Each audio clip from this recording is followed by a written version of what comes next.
tal? Bienvenidos, estamos en Todas las Voces. En 2017 se dio la peor evaluación del sistema político desde el año 1996. Es un trabajo de equipos. Opción en Telenoche indicó que la mitad de la gente está insatisfecha con los nombres en danza de posibles candidatos. ¿Cómo se traduce esto en historias cotidianas?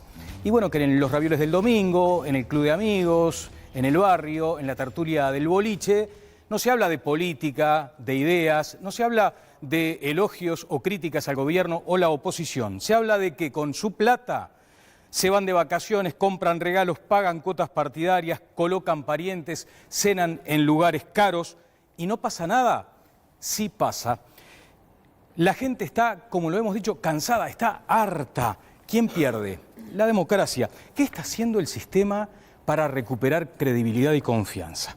Uno de los asuntos que trataremos de explorar en esta jornada, donde nos acompañan los senadores Constanza Moreira. ¿Cómo le va, Constanza? ¿Qué tal? Buenas noches. Luis Alberto Heber y el politólogo Daniel Buquet, además del panel. Y ya tenemos abierto en Todas las Voces el sondeo para esta noche con Jimena Sabriz. Jimé, ¿cómo te va? Hola Daniel, buenas noches para todos. Sí, en @todalasvoces4 nuestro Twitter y utilizando el hashtag Opino en TLV ya pueden estar opinando y vamos a ver cuáles son las respuestas hasta ahora y les cuento.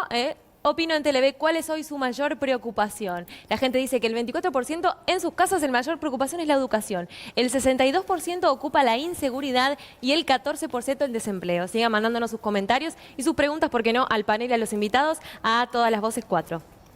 Bien, muchas gracias, Jimena. Daniel Buquet, el sistema tiene que estar a la altura de estas circunstancias de demanda de la gente. La gente está enojada. Sí, yo creo que hay, a ver, si hablamos del problema de la corrupción, el problema de la ética pública, ha estado en el candelero en los últimos meses y está generando un efecto nocivo en términos de que genera una imagen por la que la gente tiende a hacer estas generalizaciones que vos decías. Bueno, están para la de ellos, lo único que les interesa es... y esto, bueno, es producto de la serie de casos que han surgido.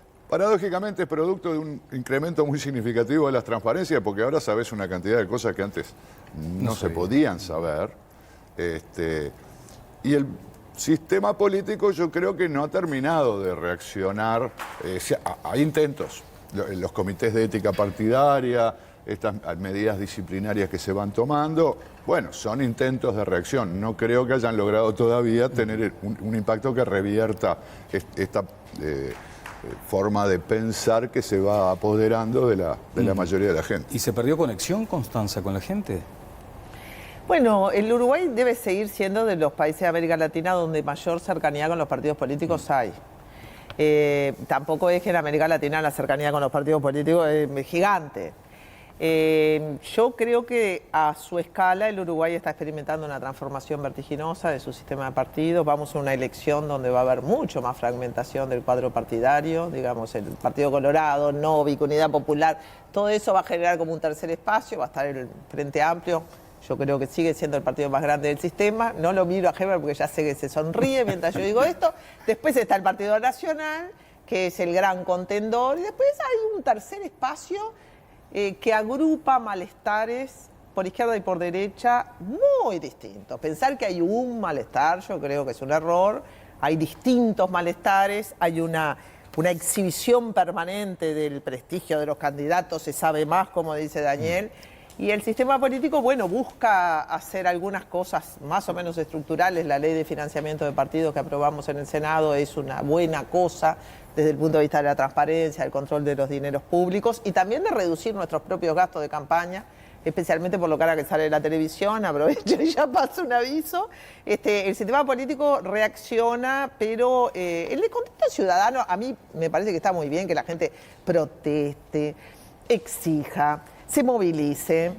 Es más, me gusta que la gente sea la que saque a los políticos a través de su voto y no que lo saque el Poder Judicial u otros políticos. O sea que el malestar se canaliza, se convierte en política si nosotros actuamos bien y no creo que haya mucho que temer respecto de este temperamento ciudadano. Bien, senador Heber. Sí, yo creo que volviendo un poco quizás a la pregunta original, Digo, estamos viendo cambios importantes en la comunicación hoy en día, en nuestro tiempo, ¿no? No hace mucho tiempo las cosas se sabían con mucho más lentitud y a veces por diario ya casi las cosas han cambiado sustancialmente con el uso del internet, de las redes sociales. Y eso lleva y está exigiendo que los partidos tengan una capacidad de reacción mucho más rápida. ¿Y la están teniendo? Lo que pasa es que eso no puede ir en desmedro del debido proceso, de las garantías. Porque yo, que soy presidente del directorio del Partido Nacional, me gustaría actuar con más rapidez. Pero hay que estudiar, hay que escuchar a las partes que son acusadas, hay que hacer un debido proceso mínimo, en este caso en las comisiones de ética, que antes no existían. Yo, como presidente del Partido Nacional, la creé. Antes no existía una comisión de ética en los partidos políticos. Quiere decir que hay una serie de cambios. Busquet decía una cosa que es muy importante, porque el tema de la ley de habeas data, que es la posibilidad de acceso a información, que votamos en el Parlamento los políticos, o sea, es un instrumento que está usando el periodismo, pero que lo hemos votado, accedió a una cantidad de cosas, entre ellas muchas cosas de que nosotros no teníamos conocimiento. Por ejemplo, el tema de las tarjetas corporativas, yo confieso que en mis 33 años de legislador no sabía que estaba tan generalizado y que hay 150 tarjetas corporativas en el Estado. Vamos a venir con ese tema. Le estoy pidiendo a la producción si en algún momento podemos captar lo que decía, o de pronto los datos que manejó ayer Rafael Porzekansky de Opción Consultores, donde se menciona en principio cuál debería ser el candidato ideal, qué condiciones debería reunir ese candidato ideal, y luego avanza sobre cuáles son los temas que ese candidato debería poner en la mesa. Y allí vamos a tener algunas observaciones interesantes. Comienzo con el panel. Vivi, ¿cómo te va? Buenas noches. ¿Qué tal? Muy buenas noches, Daniel. ¿Tenés un dato para más adelante, a eso de las 10:30? Sí, porque volvió a escena un personaje que ustedes recordarán, como es el sindicalista y empresario argentino Marcelo Balcedo. Y hoy apareció en escena un nuevo personaje, su jardinero. ¿Su jardinero? Mirá. Pero vamos a contarles más adelante. Bueno, me parece que sé por dónde va. ¿Vos sos de los desencantados de la política, Connie? No, de ninguna manera. Soy desencantado con políticos, no de la política. Me parece una actividad razonable, noble y muy encantadora. Le he dedicado, sin ser político profesional, toda mi vida desde que tengo recuerdo. Es decir, ya les lo conté alguna vez, en las elecciones de 1958 tenía 11 años y pegué carteles de la UBD. ¿Entendés que la gente está enojada con el sistema? Completamente. Y la responsabilidad es de los señores políticos. Los que están acá, por ejemplo. Entre ellos, mi amigo Luis Alberto Heber, lo admiro mucho, fue diputado desde los 26 años en el año 1985 y no tengo reparos, lo he votado muchas veces.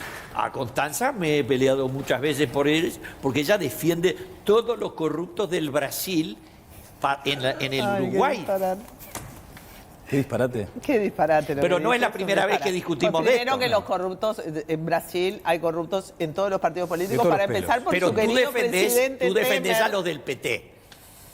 Nunca te escuché defender, al señor voy a aclarar una Cunha. cosa, porque no defiendo corruptos y con toda la gentileza del mundo no le voy a permitir a Conrado Hugh que haga esas afirmaciones respecto de mí. Lo que, si estamos en el tema Lula, yo creo que se han violado garantías constitucionales que hacen que las personas deban esperar su sentencia en libertad, a propósito de una interpretación que se hizo, y la prisión de Lula es un escándalo.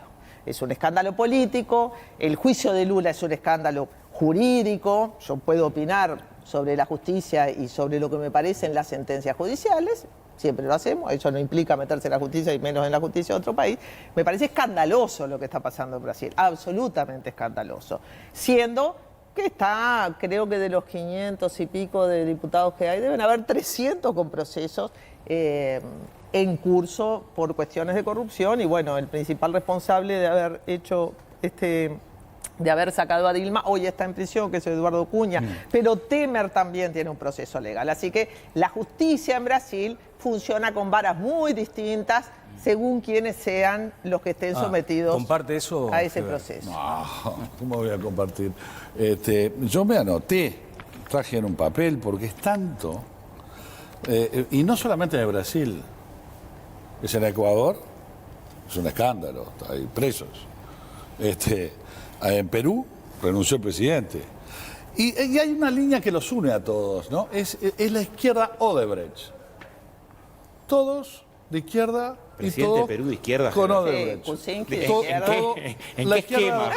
¿En qué esquema político es de izquierda? Lula no. Pero no, en serio, los Pero une. Lula no. Presidente de Perú de izquierda. Eh, Aécio de izquierda. Te podemos mostrar la foto de Aécio. Ecu- Por favor. Ecuador no. Por favor. Correa no. ¿Qué juicio tiene Correa? Bueno, acá tenemos. Acabaste de hablar recién del debido proceso. Ya lo pero condenaste a Correa. Se pone nervioso. Estoy hablando de otro país, no estoy hablando de acá. La izquierda Odebrecht, la empresa Odebrecht. Pero con sobre la izquierda. precisión de Andrade. Kuczynski, Ecuador, sí. Jorge Glass, vicepresidente de Correa, y de Lenín Moreno, hoy es sentenciado de 6 años porque reconoció coimas por $1 millón, de izquierda. El señor Ollanta Humala, preso. ¿De izquierda? Bueno, que Tenías una apreciación de la izquierda. Bueno, pero increíble. hizo la campaña con Chávez. Era amigo de Increíble. Chávez. No, tuvo una posición contra Era Chávez amigo de- brutal. era el amigo Antes de de Chávez. asumir. Nos estamos desordenando Pero un poco. estamos- Nos fuimos. Quiero ir con Mónica Botero por los primeros comentarios. Sí, Daniel, permíteme déjame después. terminar un poquitito en esto. En nomás. un minuto, por favor, Luis. Sí, Brasil, Lula, 6 causas. 6 causas.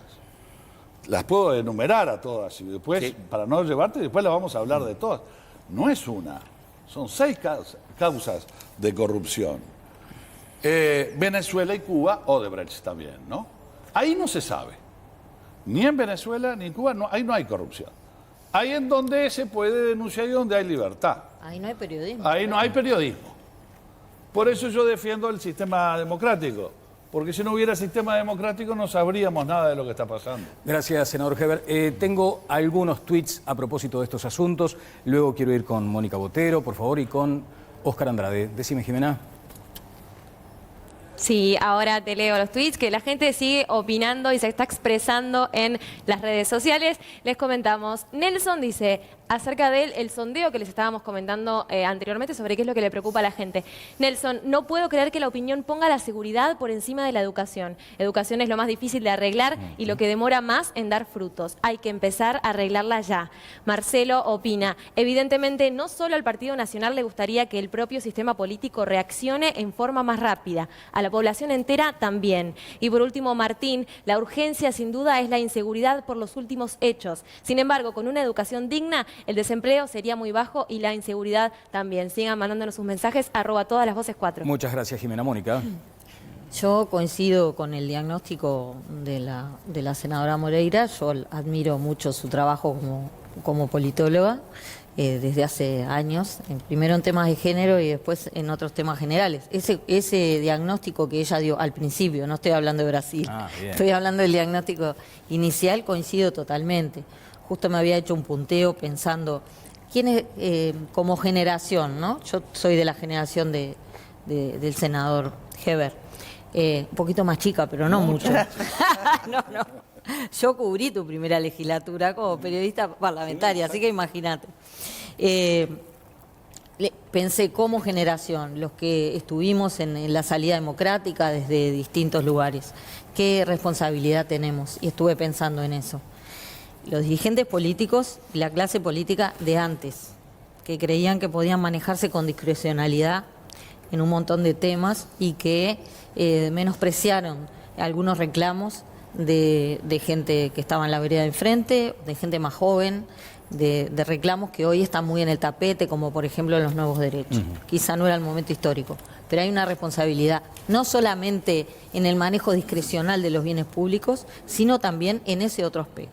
Por otro lado, la otra responsabilidad que pondría sería de los que llegaron predicando que iban a ser diferentes, y creo que el ejercicio extenso del poder hizo que muchos terminaran siendo iguales que lo que venían criticando.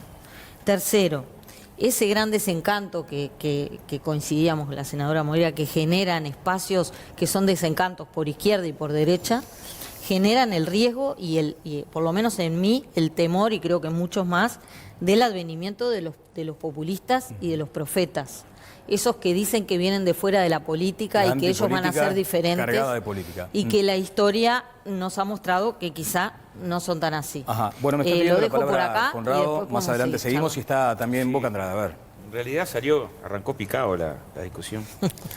No sé ni para dónde. A ver, violencia, derechos humanos y corrupción en Honduras. Violencia, derechos humanos y corrupción en Guatemala. Violencia, derechos humanos y corrupción en México. Violencia, derechos humanos y corrupción en Colombia. Capaz que el presidente del directorio me muestra algún comunicado del Partido Nacional criticando el asesinato brutal de militantes de derechos humanos en Colombia. El último año creció 1/3, una barbaridad, ¿no? ¿O es que solamente tenemos la mirada en Venezuela y en Cuba? ¿No? Porque después en todos los demás países hay libertad, me dicen, y hay 27.000 desaparecidos en México. 27.000. ¿Cuántas veces pusimos a México en el debate? ¿Cuántas veces denunciamos políticamente los partidos? Si me traen las declaraciones, las escucho. Tema Brasil.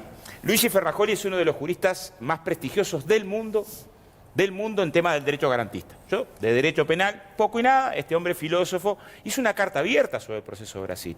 Miren parte de las cosas que dice la carta. Una ausencia impresionante de imparcialidad por parte de los jueces y procuradores. Sigue adelante. Un síntoma de parcialidad del magistrado fue altamente promovido por parte de los medios. Una preocupación brutal sobre la imparcialidad del proceso. ¿Cuánta difusión pública tuvo el pronunciamiento público de uno de los juristas y filósofos más prestigiosos del mundo en los últimos meses? ¿Cuánta? Demasiado poca, ¿no? A los efectos de, no voy a los 122 juristas que acaban de publicar un libro, lo dije la reunión pasada, con ponencias cada una acerca de las barbaridades jurídicas del proceso contra Lula. Ahora, termino con esto. Conrado enchastra la discusión. Pues yo no puedo decir que quien opina distinto a mí no cree en el Estado de Derecho, como Conrado no puede decir quien opina a mí es porque defiende la corrupción, porque a partir de ahí ya no tenemos posibilidad de avanzar en nada, nos entramos a maltratar, ¿no? Sí. Yo no dije que la senadora Moreira no creyera en la democracia, dije que la senadora Moreira sistemáticamente, y esto tiene mucho tiempo, tiene decenas de artículos escritos, porque ella se graduó en Brasil y por lo tanto es reconocida como alguien que conoce de qué se trata el Brasil, defendió en artículos que no voy a citar, cuando empezó el Mensalao, que era una total operación de la prensa. Y ahora les voy a decir que José Dirceu, el jefe de la Casa Civil del presidente Lula, íntimo amigo del presidente Mujica, está preso por una condena de 11 años por el Mensalao. José Genuino, presidente del PT, está preso por el Mensalao. Delubio Suárez, tesorero del PT, está preso por el Mensalao. El Mensalao. ¿Se imaginan lo que vino después con todo lo de Petrobras y después con todo lo de las empreteiras? Manolo Sereno, Silvio José Martín, todos dirigentes del PT, líder del PT en la Cámara de Diputados, todos esos delincuentes son sistemáticamente defendidos por toda la bancada del Frente Amplio, pero con mucha soltura, solvencia e inteligencia por la senadora. Quiero que Vivi Ruggiero repase algunos de los datos que manejábamos ayer con Opción Consultores en esa placa, porque queda la sensación en la gente, y además lo reclaman, porque nosotros luego transitamos por algunos ámbitos donde nos dicen: miren que están hablando de Brasil, eso separa, eso confronta, eso establece puntos de vista totalmente discrepantes, no hay ni siquiera una chance de que se pongan de acuerdo, y mientras tanto estamos ocupando minutos en este asunto, que es sumamente importante, ya no para Brasil, sino para toda América Latina, pero estamos dejando de pronto de lado algunos de estos asuntos que plantea la gente. Por ejemplo, ¿qué quiere la gente de un candidato? Bueno, el 62% de los uruguayos votó que debería de tener atributos éticos y un 45% hacía especial énfasis en la honestidad. Bien. Luego, Después, el 24% conocimiento y liderazgo y un 9% ideas y soluciones. El 5% únicamente valora los atributos sociodemográficos. Bien, y después tenemos un ranking de temas que, si lo tiene la producción, con gusto también lo compartimos. ¿Cuál es la principal inquietud de los uruguayos hoy? Trabajo y mejoras salariales, Trabajo el 46%. Casi la mitad entiende que el trabajo y la mejora salarial es un asunto importante de atender. Después, ¿qué le sigue? La seguridad, el 31% cree que la seguridad es el tema más importante y luego viene recién la educación con un 21%. ¿No tenemos, Daniel, temas que nos distraen demasiado? Bueno, a ver, si los mismos encuestados que reclaman mayoritariamente atributos éticos a los candidatos, del otro lado están mostrando que la principal preocupación tiene que ver con los ingresos de las familias, ¿no? Porque, digamos, también hay una especie de doble escena de juego político. El tema de la corrupción evidentemente cala hondo en la gente, pero no afecta directamente sus vidas. Entonces, es muy importante en este aspecto el manejo mediático que se hace. El nivel acá de confrontación entre políticos, sean profesionales o amateur, que acabamos de ver, tiene que ver con la competencia política. La competencia política tiende a utilizarse como forma de enfrentar al contrario, acusarlo de corrupción cuando se sabe, cuando hay elementos. El uso del tema de la ética y de la corrupción dentro del debate político, lo que acabamos de ver, no le sirve al sistema político, porque termina siendo como un círculo vicioso, ¿no? Está bien, rinde, se ve que a la gente le importa, rinde. Pero corruptos hay en todos lados, porque acá lo peor que se puede hacer son generalizaciones. Si para generalizaciones lo que tendríamos que decir nosotros en Uruguay, para ver que esto también es una paradoja, es que Uruguay es el país más transparente de América Latina, es el país que tiene menos corrupción en América Latina según mediciones aceptadas mundialmente, Transparencia Internacional en particular. Claro, la gente dirá, a nadie le importa. Si la gente dice, cree, sabe, se entera que algún político es corrupto y resulta que uno era de un partido y el otro era de otro, son todos corruptos. Y a la gente le importa. Pero debajo de esa escena está la escena de los problemas de la vida cotidiana de las personas, que a la hora de las elecciones son mucho más importantes. El hecho de que esté como primera preocupación. Vamos a la placa esa, el trabajo y la corrupción aparece y salario, con un 9%, creo, ¿no? Claro, como principal problema. Esto es clave porque, a ver, estas opiniones algo de la realidad reflejan, como lo de la ética. Uruguay no le ha ido mal económicamente en todos estos años, pero en particular incluso en los últimos años donde se esperaba un desempeño peor y no fue tan malo. Pero resulta que hay un indicador particularmente negativo y es el aumento sistemático del desempleo desde hace ya más de un año o quizás 2 años, donde tenemos aumento, no es exponencial, pero sostenido del desempleo. Los estudios que relacionan desempeños económicos, variables económicas, macroeconómicas con voto, han encontrado que hay 2 variables, la inflación y el desempleo, que afectan muy directamente el comportamiento electoral de las personas.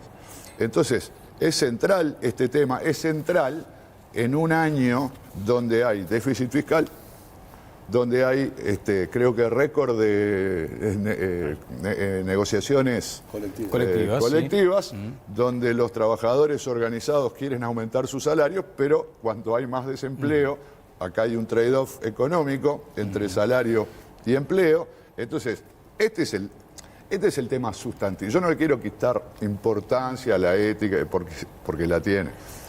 Yo creo que la discusión que más debería centrar el debate y que en términos más objetivos más le interesa a la gente es el otro.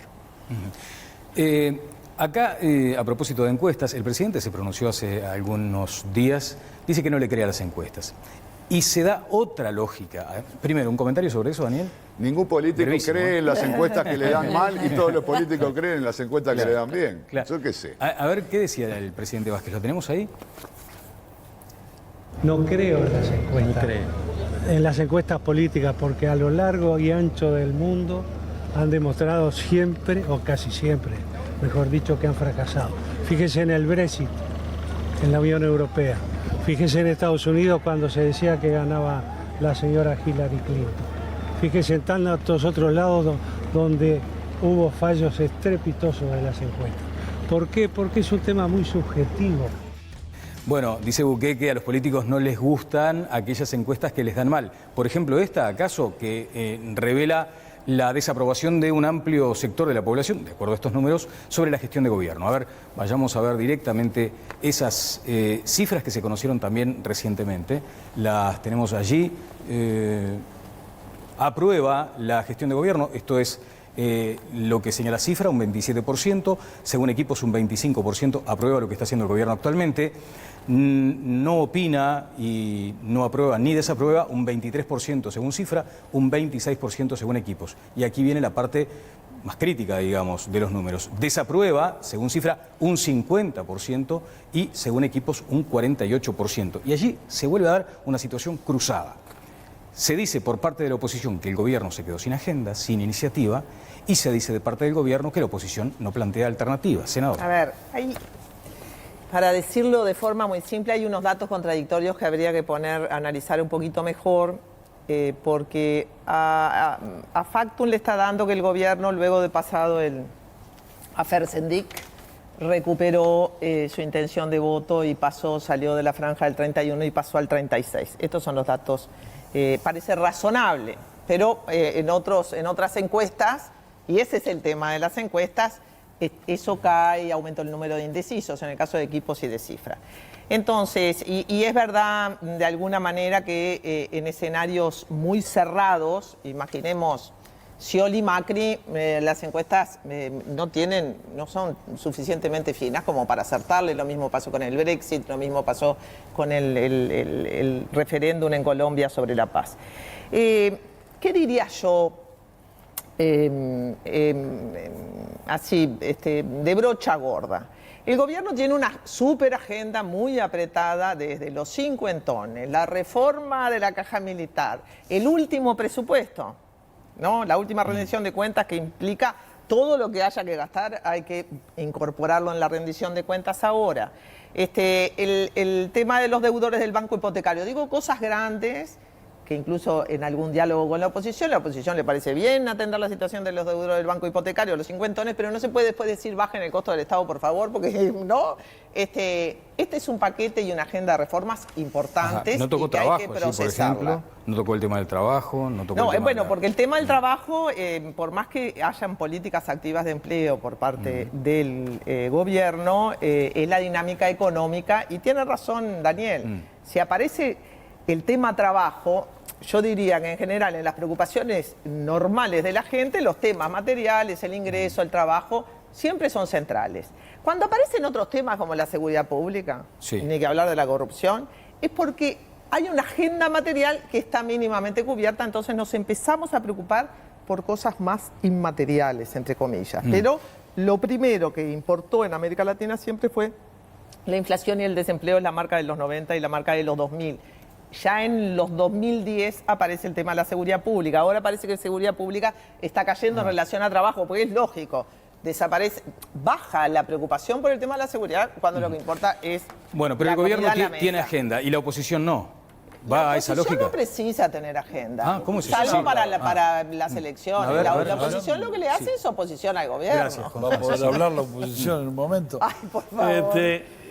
Había una de las columnas que tuve, uno de los cuadros hablaba de trabajo, que era la más importante, después seguridad y después competitividad. Es lo mismo, ¿no? Digo, porque tenemos que sumar, es un tema económico. La falta de trabajo es la falta de competitividad que tiene el Uruguay en la posibilidad de crecimiento. No la veo ahora la planilla, la cuestión. La podemos pasar. Y ese es el tema de hoy. Y hasta ahora no aparecía el tema del desempleo como una preocupación primaria. Era el tema de la inseguridad por lejos, un tema de la mayor de la preocupación. Después, muy atrasado estaba el tema de la educación. Y ahora irrumpe el tema del trabajo. Y aparece el tema de la competitividad, que es parte de la discusión que tenemos hoy. Hoy tenemos una situación de consejo de salarios, la mayor en la historia del país, que va a tener que pensar y tener arriba de eso, ahí está. Ahí está. Bajar costo del Estado e impuestos, competitividad. Y trabajo y mejores salariales. No es solamente ingresos, es trabajo. Porque si mejoramos los ingresos, si no hay trabajo y no hay competitividad, no hay crecimiento. Y ha frenado la inversión en el país porque no es competitivo el Uruguay. Y en función de eso nosotros tenemos que tener una agenda de competitividad. Y no la hay en el gobierno. El gobierno no plantea nada en esto. Lo que acaba de decir Constanza es lo que dice el gobierno. Vamos a ver cómo negociamos la rendición de cuentas. ¿Y bajar impuestos? Ah, no. Y tratar de aliviar el agujero de ANCAP que nos dejó el amigo Sendik, que la FER Sendik no terminó, porque sí, todos los días se está declarando y generando noticias de Sendik saliendo del juzgado y hablando y recordándole a la población de lo que fue el agujero de ANCAP y que está pegando directamente en la competitividad nacional.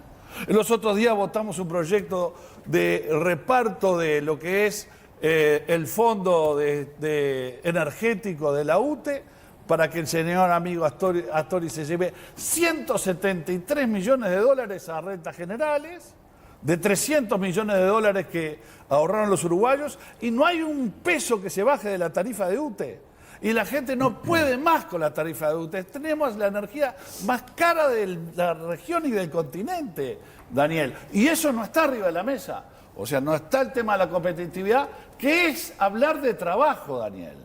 Porque si hay competitividad, hay trabajo y mejoran los consejos de salarios, porque hay mejor renta. Vamos a tener oportunidad para que sigamos debatiendo este asunto. Tengo que ir a una brevísima pausa. La tomo luego de leer algunos de los tweets que están llegando y también de este sondeo abierto, Jimena. Sí, porque Todas las Voces también tiene su propio sondeo en Twitter y queremos saber de nuestros televidentes qué es lo que más le preocupa. El 25% afirma que la educación es su mayor preocupación, el 61% es la inseguridad y un 14% habla del desempleo. Recuerden que sigue activo nuestro sondeo, hasta ahora van votando 830 personas y todavía faltan 27 minutos. Queremos saber lo que ustedes opinan también. Notable. Datos, Vivi, antes de la pausa. No, la aprobación del gobierno del presidente Tabaré Vázquez en este momento está en su punto más bajo desde que inició el gobierno en 2015. Y hay una diferencia entre la encuesta que mencionaba la senadora Moreira con respecto a la que veíamos de Cifra y Equipos, y es que estas que mostrábamos se hicieron después del intercambio que tuvo el presidente en las puertas del Ministerio de Ganadería y de la última cadena que se hizo. Ahí hay una diferencia de temporalidad. Pero este problema tampoco se agota en el gobierno, porque hoy en día, según equipos consultores, todos los políticos tienen un saldo neto negativo. Es decir, todos tienen más antipatía que simpatía. Sí, lo que decíamos, 2017 fue tremendo, el 2018 no empezó nada bien y además esto debería remontarse como antecedentes a 1996. Una muy breve pausa, en 3 minutos y medio volvemos a Todas las Voces por Montecarlo Televisión.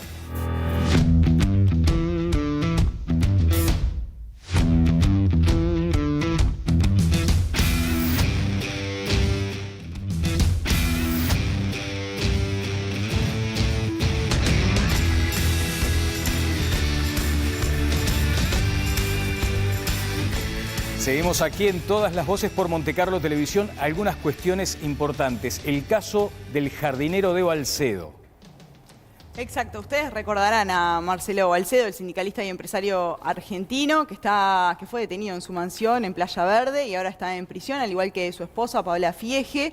Bueno, ahora apareció un nuevo personaje, su jardinero. Esta persona fue usada por Balsedo para acceder a una parte de tierra que hoy integra el Gran Chaparral. Ah, un testaferro o algo así. Algo así, no es exactamente. No es exactamente el jardinero se llama Julio, sí, y es conocido en Playa Verde como El Pollo. Y en el año 2013 se dio los terrenos a una sociedad anónima que está vinculada a los Balsedo. Hay una mujer que inició un juicio civil porque dice ser la verdadera dueña y que El Pollo y los Balsedo falsificaron documentos para quedarse con estos terrenos. El Pollo sigue siendo jardinero ahí en esa zona, pero tiene la titularidad de esos terrenos. La tuvo. Ahora la cedió a partir del año 2013 ¿A quién? a una sociedad anónima que está vinculada a Balsedo. Exacto. El canal argentino TN contó ayer la historia de este hombre que estuvo un tiempo en Argentina, en el camping del sindicato que lideraba Balsedo. Sí. Y a partir de esta información, la justicia uruguaya incorporó a este hombre, lo puso en la mira, digamos. Fuentes judiciales me aseguraron que este hombre no estaba, pero que ahora se va a investigar. Bueno, el caso del pollo, el jardinero de Balsedo. Va a dar que hablar mañana seguramente este asunto. Hay otro tema. Tenemos aquí la nota que le remitió el Tribunal de Conducta Política al senador Leonardo de León. Algunos aspectos para subrayar de esta nota, Vivi.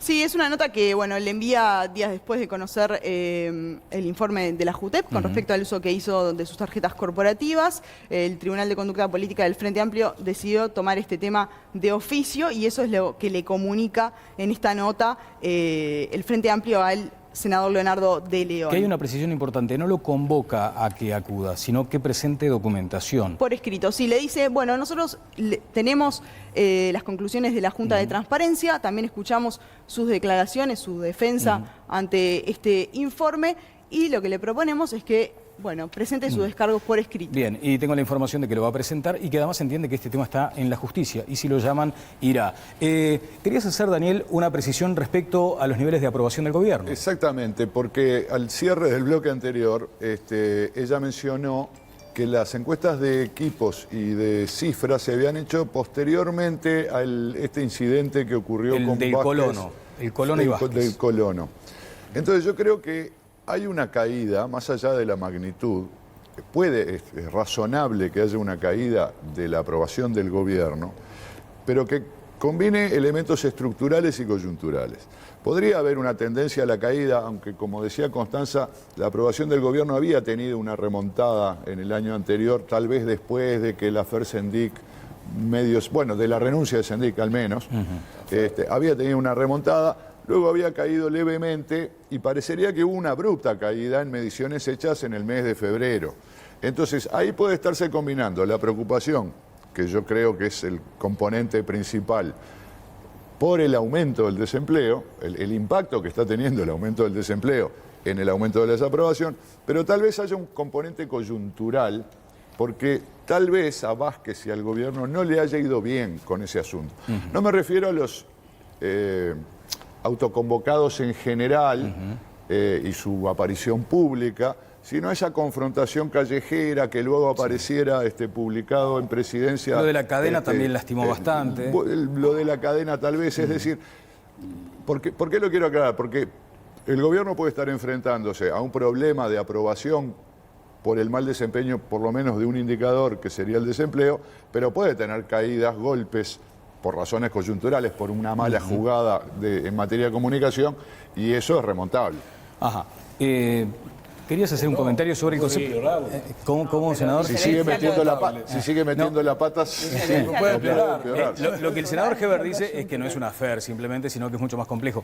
Pero Constanza, si quiere presentar Sendic, si los compañeros lo acompañan, ¿lo acompaña? Cortita. ¿Se quiere presentar a dónde? ¿Alguna candidatura? No sé. No, candidato, bueno. No sabía, realmente. No sabía. Pero quiero decir una cosa, la aprobación del gobierno, el elemento estructural es importante, porque si el desempeño económico es malo, al gobierno le va a ir mal. Los elementos coyunturales, como dice Daniel, son remontables. Igual yo quiero decir que es muy difícil en una encuesta determinar qué es lo que causó esta desaprobación. No es tan rápido, es como... no, fue esto. El presidente dijo eso, entonces cayó 5 puntos. Digo porque antes de estar en la política, trabajé mucho tiempo como cientista política y uno no puede hacer una relación causal tan rápida entre las cosas. Pero hay señales potentes, ¿no, Constanza? También. Y además la forma en que se pregunta, en fin. Luis, un comentario sobre este asunto, pero nada. Simplemente un comentario. Acá estamos haciendo un esfuerzo de tratar de explicar. Digo, la gente que está opinando... Esto está opinando. Bueno, sobre eso. Está opinando el 50% que está gobernando mal. Yo voy a pedir una... Que esto es coyuntural y que mañana se puede remontar o mañana... No, eso es todo, va de cada uno.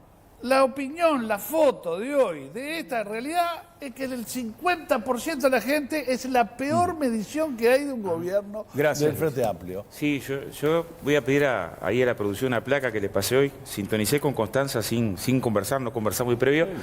Pero fíjense el problema que tiene la oposición. Que en el momento de peor aprobación del gobierno, la oposición sumada es donde fija más bajo en los últimos 2 años. Y es donde el Frente Amplio crece. Entonces, si en este escenario donde el gobierno está peor aprobado, tenemos la mejor medición de votación del Frente Amplio y la peor de la oposición sumada, miren ahí en la gráfica, la Factum, La gráfica bueno, vale, ahora. La gráfica celeste es que el Partido Nacional, según Factum, ahí seguramente valía, estaba por encima del Frente Amplio hace un año. ¿No? Ya está 6 puntos abajo y Factum dejó valer. Pero ese es un debate menor. Yo en las encuestas creo bastante poco, también cuando me dan bien. Ahora, voy a la otra discusión que es así interesante. La competitividad. ¿Qué es las columnas? Sí. ¿En qué columna pone la oposición a la competitividad? En un enfoque que es bajar los impuestos y bajar el costo del Estado. Ese es el enfoque de competitividad. Seguramente si le diera más espacio, y si lo dejo hablar a Conrado, diría desregular las relaciones laborales para redondear la competitividad. Ahora, y yo lo pongo en la columna más acá. La competitividad es educación. Un país del tamaño del Uruguay no puede competir sobre la base de la poda salarial y la disponibilidad arbitraria. Nadie está diciendo que ese sea el camino. Lo escuché con muchísima atención, Heber, a pesar de no compartir. No me escuchaste. Entonces, lo que quiero decir, no puede competir sobre la base de la escala, de la cantidad de lo que produce. Entonces, lo que hay que mirar, ¿no? Es, si en este periodo se duplicó la producción científica, y tenemos varios universitarios que no me dejan mentir desde el punto de vista de cuánto avanzó, si en este periodo hay 60.000 estudiantes universitarios más, si en este periodo la cantidad de graduados en la educación pública es la brecha más corta con universidad pública con universidad privada, ahí tenemos un desafío en la matriz energética. Me parece muy bien que queramos bajar la tarifa, pero lo que hay que explicar es por qué, si nos parece muy bien que hay que bajar la tarifa, en los últimos 12 años las tarifas públicas evolucionaron por debajo de la inflación. ¿Por qué no lo hacían cuando eran gobierno? Con Conrado, pero además tenías una precisión sobre esta discusión. No, es cierto, te lo puedo documentar. Disculpame, en la pausa tenías una precisión para hacer sobre este punto. No necesariamente una precisión. Yo entiendo que las preocupaciones por los ingresos de muchos uruguayos y las preocupaciones por reducir los costos del Estado de muchos otros uruguayos no son combinables y seguramente responden a sectores diferenciados. Voy a aclarar, es difícil establecer causas con datos descriptivos de encuestas que no cruzan una variable con otras variables de modo de poderlos desglosar. Por lo tanto, mi tarea acá es la de especulador, ¿no? Es cierto que hay mucha gente que cree que paga demasiados impuestos. Esa gente seguramente tiene ingresos. No, todo el mundo no. Hay gente que ni siquiera se entera que paga impuestos. Hay gente que ni siquiera se entera que paga impuestos. Está muy bien. Cuanto más gana la gente, más sabe cuántos impuestos paga. Y como cuanto más gana la gente, más impuestos paga, más se queja, ¿no? Y esto pasó incluso, pasó muy radicalmente cuando en el primer gobierno de Vázquez se aprobó el impuesto a la renta de las personas físicas, tuvo una caída muy significativa en la aprobación de la gestión, justamente. Pero yo lo que digo es que, a ver, en la sociedad hay dos públicos distintos, por eso los partidos tienen ideologías diferentes y logra cada uno una parte de la votación. No le transmiten todos los partidos a la ciudadanía el mismo mensaje y la gente los elige algo así como por capacidades técnicas o por honestidad. No, muchos creen, los izquierdistas creen que el Estado tiene que gastar más plata. Y los derechistas creen que el Estado tiene que gastar menos plata. Esta es una diferencia un poco grosera. Muy grosera. Pero es una diferencia muy grosera, sustancial. Y eso se refleja en las encuestas porque estas cosas también están asociadas a las posiciones sociales de las personas. Conrado, porque después tengo eso de muy grosera de parte de Heber y a Constanza que me pide la palabra. Digo, obviamente ya Óscar ha adelantado mi programa, pero faltan algunas piezas, efectivamente, para ¿qué hay que agregar a la reforma laboral y flexibilización, que tiene que ser imprescindible, a la reforma del Estado y reducción del Estado, a la desaparición de los monopolios, al sistema de competencia para todas las empresas públicas y la reducción de la nómina del Estado? Esos 70.000 que el gobierno del Frente, con mucho énfasis... Eran 100.000 el año pasado que querías bajar. No, era 230. Era 230 cuando se fue el doctor Valle y son 300 ahora. Es tan sencilla esa cuenta y ahora va a venir Óscar a explicarnos que está lleno de maestros. Sí. Con el peor desempeño del que registre la historia del Uruguay en materia educativa, con la peor colocación del Uruguay en el ranking sudamericano de graduados que terminen la secundaria, 40%. Pero falta una cosa muy importante, que es abrirse al mundo. Y abrirse al mundo quiere decir hacer tratados de libre comercio con todo el planeta. Este gobierno hizo uno con Chile, el ministro Nin lo promovió, se discutió y se firmó, pero se firma a nivel de cancillerías, y hace 2 años y medio que la bancada del gobierno no le aprueba al canciller de la República el acuerdo de libre comercio con Chile, poniendo la impronta del antiguo canciller Gargano, que cuando íbamos a hacer un tratado con Estados Unidos mandó irse de la estación de servicio y de la estación del tren y dejar pasar ese tren que lamentablemente lo dejamos pasar. Sí, después le respondés ahora a lo de la grosería, pero Constanza está pidiendo la palabra. A las damas, un minuto. No, y además por la Cancillería. A la dama, un minuto. No, por el tema de los acuerdos, Por el además. tema sí, exacto, por el tema de la competitividad. Yo creo que la biblioteca de regulación, reducción del costo del Estado, de regulación de las relaciones laborales, fue un desastre absoluto, y los números en América Latina indican que por algo se produjo la crisis entre el 2000 y el 2001. América Latina cayó en picada. Se recupera, en lo que yo le llamo la década larga del progresismo, la competitividad en América Latina como producto de varias cosas. Aumento del salario real en casi todos los países de América Latina. Aumento del nivel educativo. América Latina es impresionante lo que aumentó el nivel educativo de la mano de obra en estos 10 últimos o 15 últimos años. Digo esto porque se hace mucho énfasis en que América Latina, la corrupción. Yo creo que estamos mal, sí, estamos mal por lo de Dilma, estamos mal por muchas cosas, pero durante esa década larga, América Latina anduvo con botas de 7 leguas en materia de competitividad. Aumentó el empleo, aumentaron los salarios, aumentó el nivel educativo. No es verdad, estamos mal en terminar la educación media, sí, pero luego en las pruebas PISA nos va bien, yo qué sé, la mitad de los universitarios vienen de fallo. En fin, yo lo que digo es que la competitividad es inteligencia. Eso es la competitividad de un país. Capacidad de innovación, educación de su mano de obra. La competitividad es inteligencia. Y la verdad que la biblioteca de la reducción del costo del Estado nos dejó un legado espantoso. Bueno, es lo que falta en el gobierno, inteligencia. Lo que yo digo es que primero en estas dos posiciones, en esta situación de 2-1 que tenemos aquí en el panel, ¿no? Vemos, Daniel hace lo que hace siempre la izquierda. La derecha quiere menos Estado, la izquierda quiere más Estado. La izquierda es buena porque quiere ayudar a los pobres. La derecha. Sí, es lo mismo. Que era buena. Bueno, vamos a ampararlo. El señor Busquets. Yo me aguanté, Vamos a ampararlo. A ver, yo me aguanté. Lo amparamos en el uso de la palabra y luego vuelvo con usted. El más Estado es el más simpático en un país que hemos construido el Estado nosotros también, porque nosotros, el Partido Nacional, lo hemos ayudado a construir. O sea, nosotros no somos antiestatistas como la izquierda quiere. Yo soy antiestatista no sé, militante. Connie, ahora no voy a discutir contigo. Nosotros no somos antiestatistas como nos quiere poner la izquierda. Nosotros cuestionamos el Estado empresarial, no cuestionamos el Estado social. Nosotros estamos cuestionando la mala administración de ANCAP.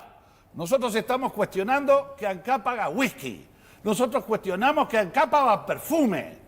Nosotros cuestionamos que hagan ALUR.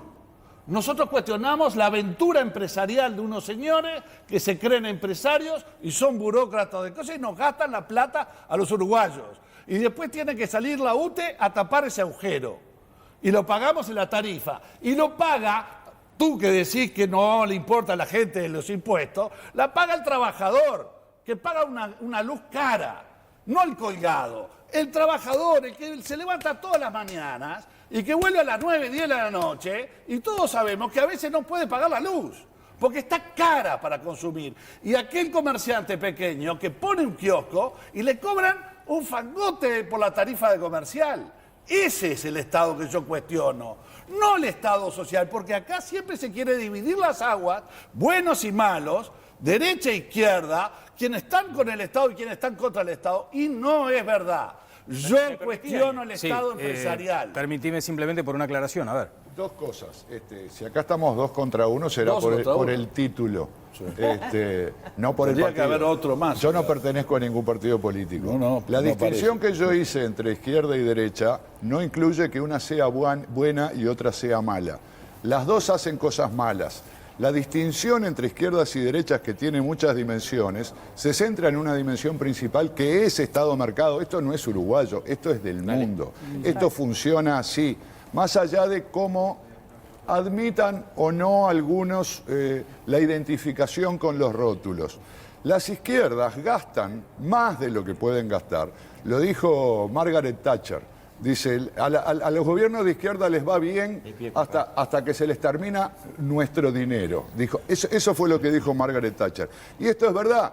La historia de los gobiernos europeos, que son más fáciles y donde se admite esta distinción izquierda-derecha, tenés unas izquierdas que redistribuyen mucho, que gastan mucho, que generan mucho déficit y que frenan el crecimiento. Las derechas, que son liberales, reducen el costo del Estado, aumentan la eficiencia, favorecen el crecimiento, pero no favorecen la redistribución. Me quiero ir con el panel.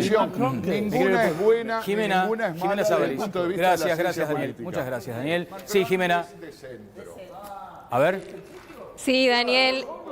Adelante. El panel se expresa, nuestros invitados también se expresan y la gente en sus casas también quiere dar su opinión acerca del sondeo que estábamos haciendo hoy sobre qué es lo que más le preocupa a la gente en sus casas. Sosita 1 opina, a cada uno le preocupa más aquello que le falta. Tengo educación y empleo, me falta seguridad. Felisa Cabrera, opino en TLB que la oposición solo hace algo en las elecciones, es algo muy triste. Hay que ejercer la ciudadanía los 5 años de mandato. Y por último, Luis Giordano, la única manera de reducir la corrupción es reducir el Estado a sus únicos 2 roles, seguridad y justicia. Cuanto más grande es el Estado, mayor poder tiene la clase política y por ende menos responsabilidad, lo que inevitablemente crea corrupción. Sigan mandándonos sus mensajes a @todalasvoces4. Bueno, estamos cerrando porque además el próximo martes estaremos abarcando el tema del trabajo, el mundo del trabajo, la complejidad de las relaciones laborales. Por eso este asunto de la competitividad volverá a estar. Aquí se dijo en el panel de los entrevistados, de los invitados, algo interesante. Se está marginando como al centro en la escena política y me parece que es un tema importante a destacar. Quiero ir contigo, Mónica, pero además, Conrado, mencionaron a Thatcher y Oscar Andrade quería mencionar... Una frase, por Heber hizo un cortita, discurso muy breve, ¿no? Hay 2 grandes tarifas en la UTE, grandes consumidores y lo que paga el trabajador, lo que paga el comerciante, que es el que paga menos. Del 90 al 2005, la evolución de la tarifa del gran consumidor fue mucho menos que la evolución de la tarifa del trabajador, del gran comerciante, y esa tendencia se revirtió del 2005 acá. Hay que hacer más con los hechos y no la retórica, ¿no? Ya que te están mirando los trabajadores, lo que estás diciendo. Sí, claro, y lo puedo traer y documentar. Y hay mucho calentito. Lo puedo ahora traer con y lo que estás documentar. diciendo, Porque hay gente que Del está 90 diciendo, al 2005 evolucionó por encima la tarifa del shopping que la tarifa del trabajador rural. Evolucionó 1.310 pesos el salario mínimo en 2004. 1.310 pesos. 44 pesos por día cuando salía 15 pesos boleto Montevideo. ¿Cuántos trabajadores están 1.310 pesos. Están pensando en llegar a fin de mes y no Sí, pueden? Andrade. Y en el 2002 muchos más. Muchos trabajadores Mónica, que no muchos más en el llegan. 2002. Por favor. En los últimos tiempos estoy trabajando en un nuevo proyecto periodístico y por distintos motivos ¿Podemos estoy anunciarlo? Sí, si querés, no hay problema. A mí me gustaría anunciar, es la edición uruguaya de la revista Noticias, una prestigiosa publicación regional, va a estar en Uruguay. ¿Podemos anticipar la fecha, por lo menos? Sábado 19, el sábado si 19. no fallan De mayo. las máquinas. Bueno, de sábado mayo. 19 de mayo. Muy bien, allí estaremos. ¿Qué decías, Mónica? Que estoy trabajando con muchos jóvenes, todos menores de 30 años, incluso los jefes, que son apenas mayores de 30, los jefes, los propietarios. Y hay una cosa que me preocupa mucho y es que yo estaba escuchando ahora todo el debate con oídos y ojos de ellos. Y me da un poco de temor ver que pensamos poco en lo que vamos a hacer hacia adelante, en lo que viene para adelante, y pensamos poco con la cabeza de ellos. Acá hay un gran partido, que son un gran partido político, es muy grueso, ¿no? Perdonen los dos potilitólogos, pero un gran partido político que es como una especie de 37%, según una de las 2 encuestas que analizamos para este programa, que son nuevos votantes y que son los que es la segunda minoría que apoya más, que tiene más tendencia a apoyar al presidente, a ver bien la tarea del presidente. Pero por otro lado, también en otra encuesta anterior, estos son los que dicen que creen menos, este mismo grupo de los nuevos votantes son los que dicen que creen menos en los políticos y en el sistema político. Por lo tanto, es evidente que quieren una mirada nueva que la izquierda puede representar en el imaginario, que quieren una gente joven, adelante, que no quieren volver para atrás, pero que evidentemente no están creyendo lo que le estamos diciendo ahora. Y yo me incluyo porque como generación me siento identificada. Entonces me pregunto, ¿qué sacarán en limpio hoy cuando nos ven debatir sobre esto y irnos a 15 o a 20 años atrás y no plantear qué hay que hacer ahora? ¿Qué es lo que vamos a hacer como generación y como ciudadanos mayores que de alguna forma van a marcar el camino para que esta gente vuelva a la política, para que se vuelva a creer y para que de alguna forma se pongan los puntos sobre las sillas, sobre las corrupciones chicas, las grandes, que es lo que realmente importa? Bueno, quiero hablarle a Eduardo, a ti, Eduardo, particularmente, el dueño de esta cuenta, @Eduardo579. Dice, ya cambié de canal. Hablan mucho, la saben todas, discuten cosas lógicas y ninguno plantea soluciones. Chau.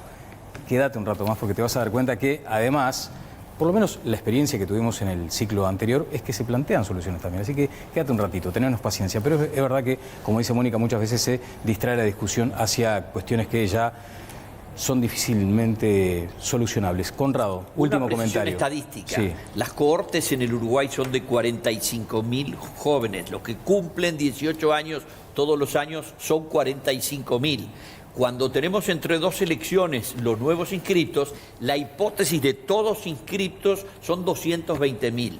Los votantes habilitados de la última elección eran 2.300.000. Es decir, para hacer números, lo que se llama en inglés thumb rule, es los nuevos votantes son el 10% del electorado, pero además tienen bajo interés en política y además no se gestionaron su credencial, con lo cual la cohorte correspondiente estará en el entorno del 8% de los votantes. Y por supuesto que estoy de acuerdo con Mónica en el sentido de que lo que tenemos que ver es para adelante. El problema es que hay algunos que, asustados por la inminencia o el temor de perder el gobierno y el poder y sus asientos, no hacen otra cosa que citarme cuando yo estuve en el gobierno hace 27 años. Aclaro que el 37% que mencioné es dentro de ese 10%.